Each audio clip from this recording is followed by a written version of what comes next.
അവിടെ നിങ്ങളുടെ 3 പേരുടെ ഹെൽപ്പ് വേണ്ട. ഞാൻ തിരിച്ചു വരുന്നത് വരെ ഈ വീട് ബ്യൂട്ടിഫുൾ ആയിട്ട് നോക്കിയാ മതി. അതിനമ്മയുടെ മരുമകളും കൂടി വിചാരിക്കണം.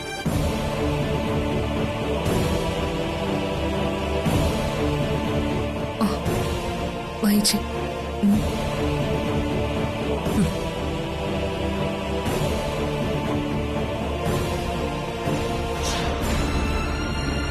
ഞാൻ കാരണം ഇവിടെ ഒരു കുഴപ്പമുണ്ടാവാൻ പോകുന്നില്ല. ആ ഉറപ്പ് ഞാൻ അമ്മയ്ക്ക് തരാം. ഒരുപാട് ഉറപ്പുകൾ നീ ഇതുപോലെ അമ്മയ്ക്ക് കൊടുത്തിട്ടുള്ളതാ. അതൊന്നും പാലിച്ചില്ല എന്ന് മാത്രമല്ല, ഒടുവിൽ DK ജയിലിൽ വരെ കയറ്റി. രാമനവമി പൂജയ്ക്ക് നിന്നെ കൂട്ടാതെ പോയിട്ടും നീ അവിടെ വലിഞ്ഞു കയറി വന്നു. അതെ, DKക്ക് തീരെ മനസ്സുണ്ടായിട്ടല്ല നിന്റെ കൂട്ടിരുന്ന പൂജ ചെയ്തത്.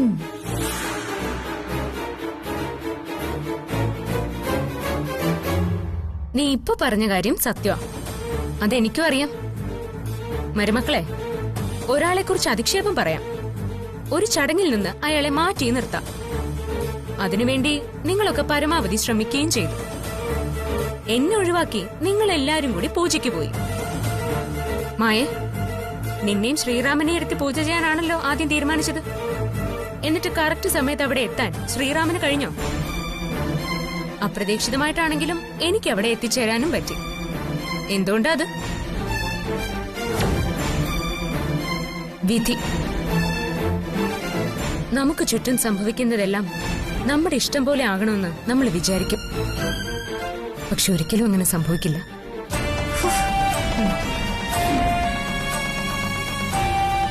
അത് ഈശ്വരന്റെ തീരുമാനം. അതുകൊണ്ടാ ഇതൊക്കെ സംഭവിച്ചത്. നിങ്ങൾ എന്നെ ഈ വീട്ടിലേക്ക് തിരികെ കയറ്റരുതെന്ന് ആവർത്തിച്ച് പറഞ്ഞിട്ടും DK എന്നെ തിരികെ കൈപിടിച്ച് കയറ്റി. എന്തിനാ DK അത് ചെയ്ത്? അത് ഞങ്ങൾക്കെങ്ങനെ അറിയാം? പക്ഷേ DKക്ക് അതിന് കൃത്യമായ ഉത്തരവുണ്ടാവും. അതുകൊണ്ട് DK ഇനി എന്നെ ഇവിടെ നിന്ന് ഇറക്കി വിടുന്ന ദിവസം വരെ ഞാൻ അദ്ദേഹത്തിന്റെ ഭാര്യ തന്നെയായിരിക്കും. നിങ്ങൾക്കെല്ലാം നല്ല അമ്മായിയമ്മയായിട്ട് ഞാൻ ഇവിടെ തന്നെ ഉണ്ടാവും.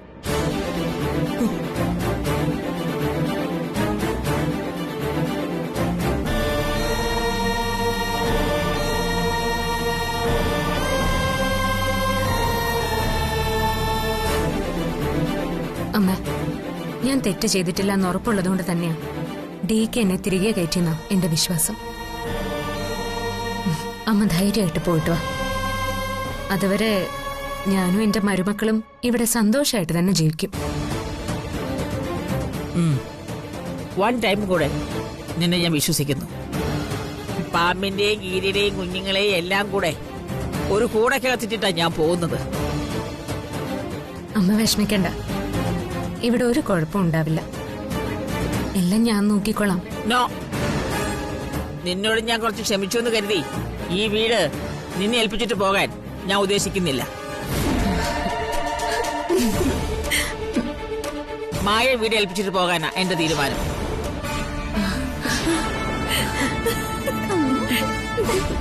ഞാൻ വരുന്നത് വരെ ഈ വീട്ടിലെ എല്ലാ കാര്യങ്ങളും നോക്കി നടത്തേണ്ടത് മായ തന്നെയായിരിക്കണം. അത് ഞാൻ ഏറ്റു. മുൻപ് ഞാനിത് ഭംഗിയായിട്ട് ചെയ്തിരുന്നതാണല്ലോ.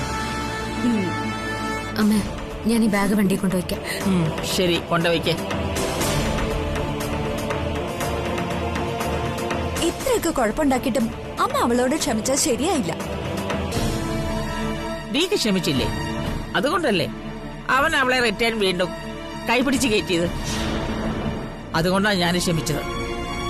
തൽക്കാലം ഞാൻ വരുന്നത് വരെ നിങ്ങൾ തമ്മിൽ വഴക്കുണ്ടാവരുത്. മനസ്സിലായോ? ഇല്ല, അമ്മയും DKയും ക്ഷമിച്ച സ്ഥിതിക്ക് ഞങ്ങൾ അവളോട് ഒരു വഴക്കിനുമില്ല.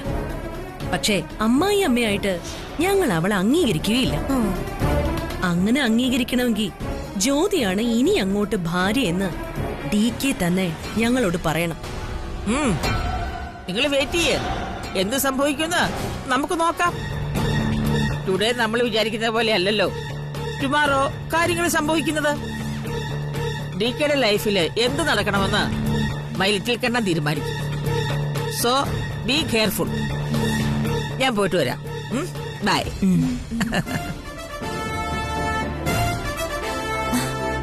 എത്ര കിട്ടിയാലും പഠിക്കാത്ത ചിലരെ പോലെയാ ഈ അമ്മ. എന്തിനാണാവോ അമ്മ അവളോട് ക്ഷമിച്ചത്? രാജ്യങ്ങൾ തമ്മിൽ യുദ്ധം നടക്കുമ്പോഴും ഇടയ്ക്ക് ചില വെടിനിർത്തൽ കരാറുകളൊക്കെ ഉണ്ടാവാം. പക്ഷേ ജ്യോതിയുടെ കാര്യത്തിൽ DK പറയുന്നതുവരെ നമ്മുടെ ഭാഗത്തു നിന്ന് ഒരു വെടിനിർത്തലും ഉണ്ടാവരുത്. തൽക്കാലം അമ്മ പോയിട്ട് വരട്ടെ.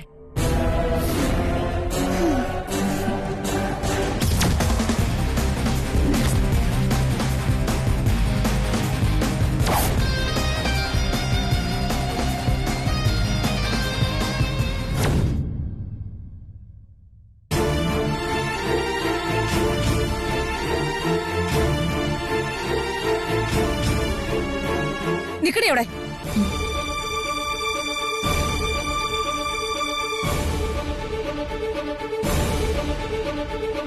എന്തിനാടി ഇപ്പൊ നീ ഇങ്ങോട്ട് എഴുന്നള്ളിയത്? എല്ലാം തകർത്ത് തരിപ്പണമാക്കിയപ്പോ നിനക്ക് സമാധാനമായില്ലേ? ആ കട്ടിൽ കിടന്നവളെ നീ ഇത്രയും നാളും അഭിനയിപ്പിക്കായിരുന്നല്ലേ? എന്തിനാടി ഞങ്ങളോട് ഈ ചതി ചെയ്തേ? മമ്മി, പ്രിയ എന്റെ അനിയത്യ. അവളെ സംരക്ഷിക്കാൻ വേണ്ടി, അവളുടെ ജീവിതം അപകടത്തിലാവാതിരിക്കാൻ വേണ്ടി ഞാൻ ഏതറ്റം വരെയും പോവും. മമ്മിക്കിപ്പൊ മനസ്സിലായില്ലേ അവൻ എത്രമാത്രം ചതിയനായിരുന്നു എന്ന്? ഓരോ തവണ ഞാൻ അവനെ കുറിച്ച് പറയുമ്പോഴും മമ്മി എന്നെ കുറ്റപ്പെടുത്തി, ശത്രുവായി കരുതി.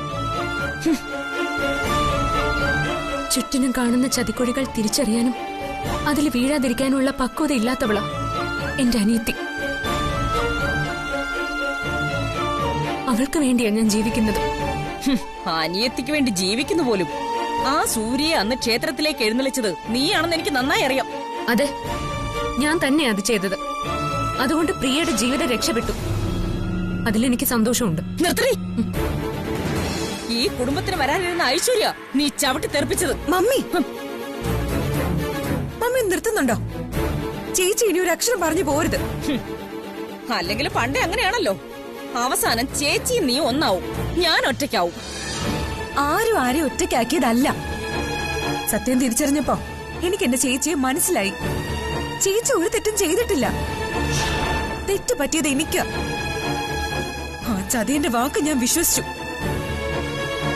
ചേച്ചി വന്നേ, വാ.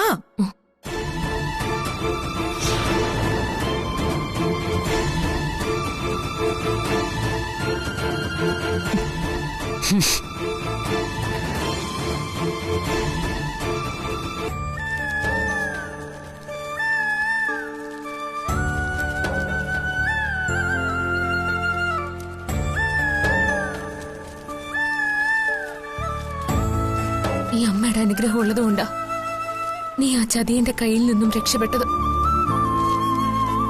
മനസ്സൊരുക്കി ഞാൻ എത്രമാത്രം പ്രാർത്ഥിച്ചെന്നറിയോ? നീ അവന്റെ തനിനിറം തിരിച്ചറിയണേന്ന്. നമ്മുടെ അച്ഛൻ അറിയാതെ ഇങ്ങനെ ഒരു നാടകത്തിന് ഇറങ്ങി പുറപ്പെടാൻ എനിക്ക് എങ്ങനെ മനസ്സ് വന്നു പ്രിയമോളെ? നമ്മുടെ അച്ഛന്റെ അഭിമാനത്തെ പറ്റി നീ ഓർത്തോ? ഇന്നലെ നീയോ അവനും തമ്മിലുള്ള കല്യാണം നടന്നിരുന്നുവെങ്കിൽ നമ്മുടെ അച്ഛൻ ഇന്നേരം വരെ ജീവിച്ചിരിക്കുമെന്ന് നിനക്ക് തോന്നുന്നുണ്ടോ പ്രിയമോളെ?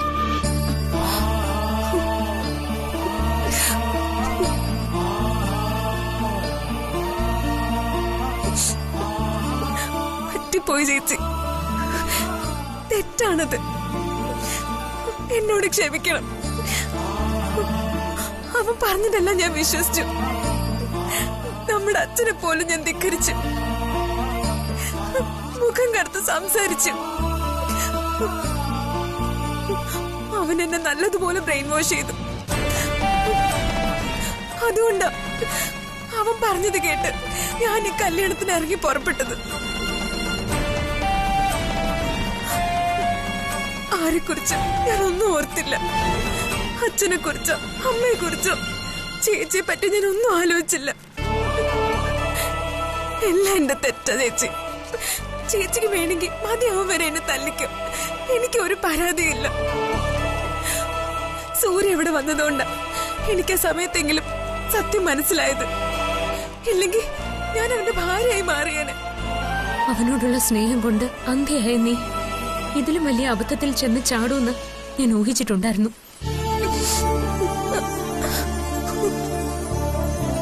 ഇപ്പോ ദൈവം നിന്നെ രക്ഷിച്ചു എന്നേ പറയാൻ പറ്റൂ. ദൈവാനുഗ്രഹം ഉള്ളതുകൊണ്ട് മാത്രം ആ സമയത്ത് സൂര്യയെ അവിടെ എത്തിക്കാൻ എനിക്കായത്.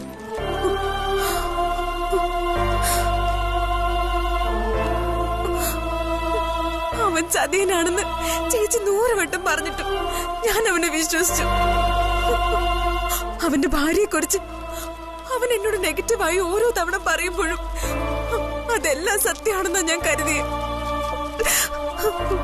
താലി കെട്ടിയ ഭാര്യയെക്കുറിച്ച് ഒരു പുരുഷൻ മറ്റൊരു സ്ത്രീയോട് കുറ്റം പറയണമെങ്കിൽ അവന്റെ മനസ്സിൽ ഒരു ചതി ഒളിഞ്ഞു കിടപ്പുണ്ടാവണം.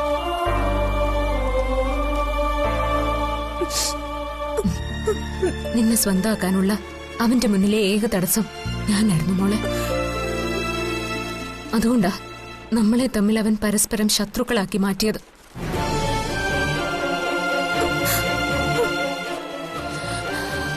ഇനിയെങ്കിലും എന്റെ മോളൊരു കാര്യം മനസ്സിലാക്കണം. നിനക്കൊരു നല്ല ജീവിതം ഉണ്ടായി കാണാൻ ഈ ലോകത്ത് ഏറ്റവും കൂടുതൽ ആഗ്രഹിക്കുന്നത് നിന്റെ ഈ ചേച്ചിയാ. എനിക്ക് മനസ്സിലായി ചേച്ചി. പക്വതയില്ലായ്മയുടെ എടുത്തുചാട്ടം കൊണ്ട് ഞാൻ അവനെ വിശ്വസിച്ചത്. അവന്റെ ചിരിക്കുന്ന മുഖത്തിന് പിന്നിലെ ചതി ഞാൻ അറിഞ്ഞില്ല. ഇപ്പൊ എനിക്കെല്ലാം മനസ്സിലായി. ഇനി ഒരിക്കലും ഞാൻ എന്റെ ചേച്ചി പറയുന്നതിനെതിരെ നടക്കില്ല. മോളെ, മറ്റൊരാൾ പറയുന്ന അഭിപ്രായം നമ്മൾ എപ്പോഴും സ്വീകരിക്കണമെന്നൊന്നുമില്ല. പക്ഷെ ആ പറയുന്ന അഭിപ്രായത്തിൽ ശരിയുണ്ടെങ്കിൽ അത് നമ്മൾ സ്വീകരിക്കണം. എങ്കിലേ മുന്നോട്ടുള്ള ജീവിതത്തിൽ നമുക്ക് വഴി തെറ്റാതിരിക്കും. ഒരു പെണ്ണിന്റെ ജീവിതത്തിൽ ഓരോ ചുവടും മുന്നോട്ട് വെക്കുമ്പോഴും ചതിക്കുഴികൾ ഒളിഞ്ഞിരിപ്പുണ്ടാവും.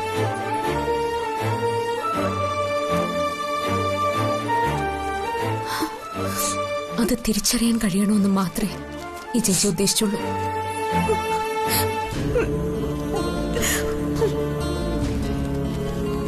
എന്തായാലും എന്റെ മോൾക്കിപ്പോ ആ ചതിയെ മനസ്സിലായല്ലോ. എനിക്കത് മതി.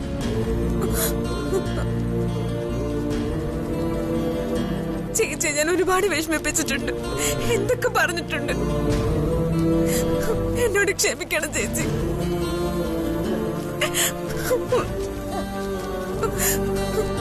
എന്നോട് ക്ഷമിക്കണം ചേച്ചി.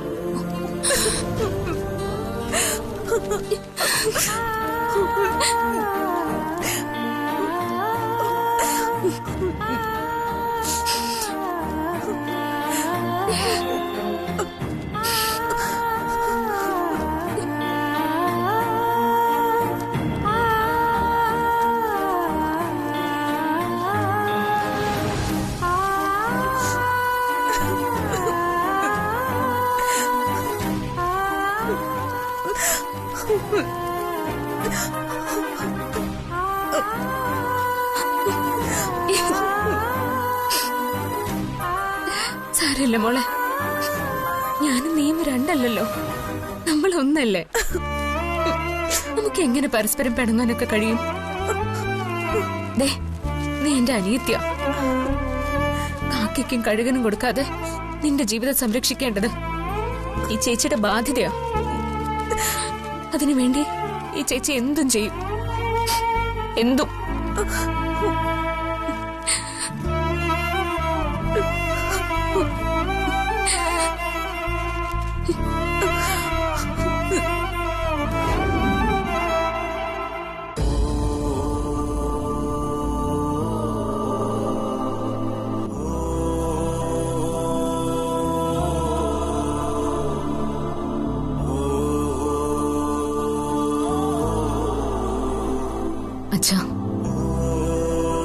അച്ഛൻ വിഷമിക്കല്ലേ. സംഭവിക്കാൻ പാടില്ലാത്തതൊക്കെ തന്നെയാ സംഭവിച്ചത്.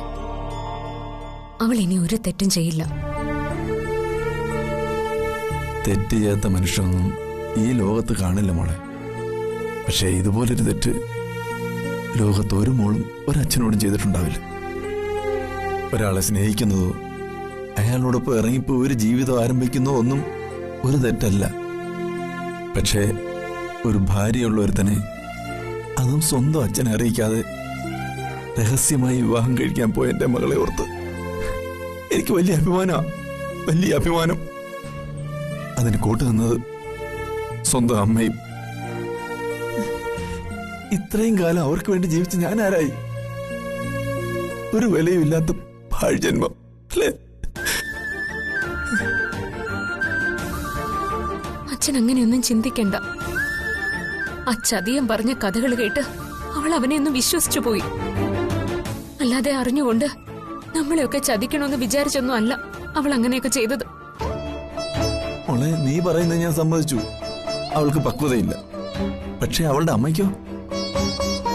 എന്റെ കൂടെ ഇത്രയും കാലം ജീവിച്ചവളല്ലേ അവള്. അവൾക്കും ചിന്തിക്കാനുള്ള പക്വതയില്ലാതെ പോയോ?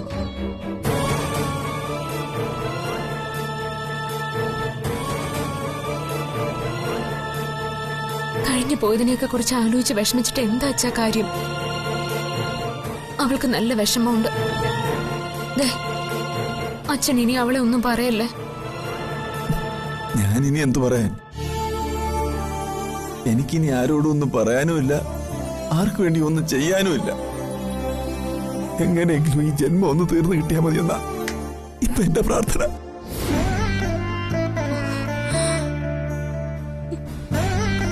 അച്ഛ, എനിക്കൊരു കാര്യം പറയാനുണ്ട്. പ്രിയമോളുടെ കല്യാണം നമുക്ക് എത്രയും വേഗം നടത്തണം.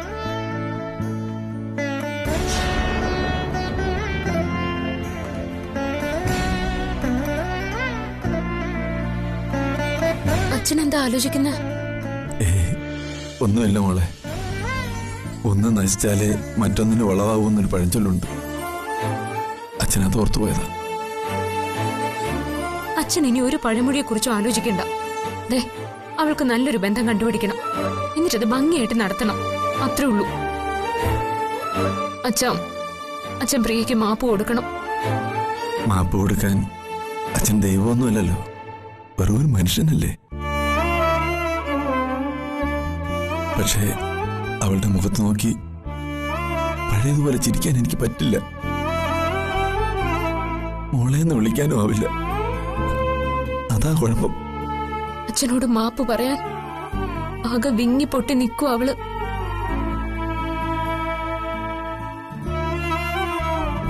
ഞാൻ അവളെ ഇങ്ങോട്ട് വിളിക്കട്ടെ. പ്രിയമോളെ,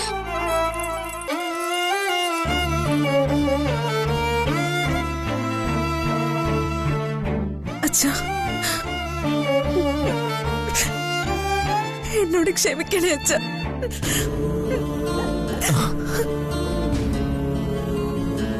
മോളെ, ക്ഷമിക്കണേ അച്ഛ, പറ്റിപ്പോയി. അച്ഛന്റെ ശാപം ഈ ജന്മം എന്നെ വിട്ടു പോവില്ലെന്ന് എനിക്കറിയാം. സോറി അച്ഛ. പോട്ടെ, സാരമില്ല. ഇപ്പോഴെങ്കിലും നിനക്ക് നല്ല ചീത്തയും തിരിച്ചറിയാൻ പറ്റിയല്ലോ, അത് മതി. സാരമില്ല. പ്രിയമോളെ,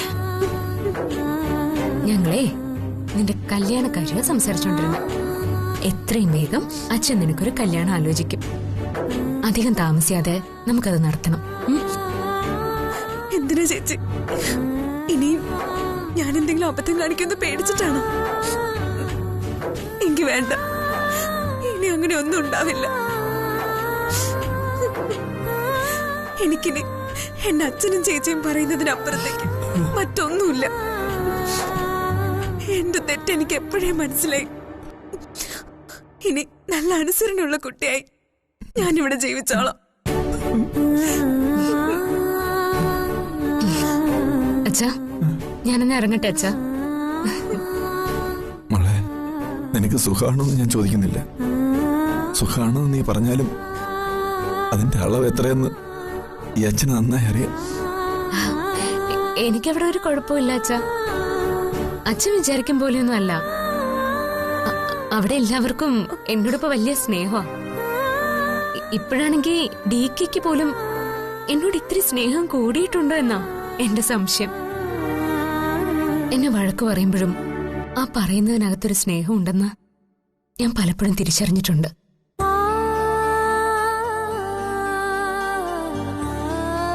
സ്നേഹം ഉണ്ടാവട്ടെ മോളെ. പുറമേ ചിരിക്കുമ്പോഴും ഉള്ളിൽ ഒരുപാട് കാര്യങ്ങൾ ഒളിപ്പിച്ച് നടക്കുന്നവരാ മനുഷ്യര്. നിന്നോടുള്ള DKയുടെ സ്നേഹം എപ്പോഴും ഉണ്ടാകണമെന്നാ അച്ഛന്റെ പ്രാർത്ഥന. എല്ലാം ശരിയാവും അച്ഛാ. അച്ഛൻ ഒന്നുകൊണ്ടും വിഷമിക്കണ്ട. അമരാവതിയിൽ നിന്ന് എന്നെ ആരും ഇറക്കി വിടാനൊന്നും പോകുന്നില്ല. ഇനി അവിടെയുള്ള ആരെന്നെ ഇറക്കി വിടാൻ ശ്രമിച്ചാലും എല്ലാത്തിനു മുകളിൽ ഈശ്വരൻ എന്നൊരു സത്യമുണ്ട്. അദ്ദേഹത്തിന്റെ തീരുമാനം എന്തോ അതേ നടക്കൂ. എന്നാ പിന്നെ ഞാൻ ഇറങ്ങട്ടെ. ശരി മോളെ.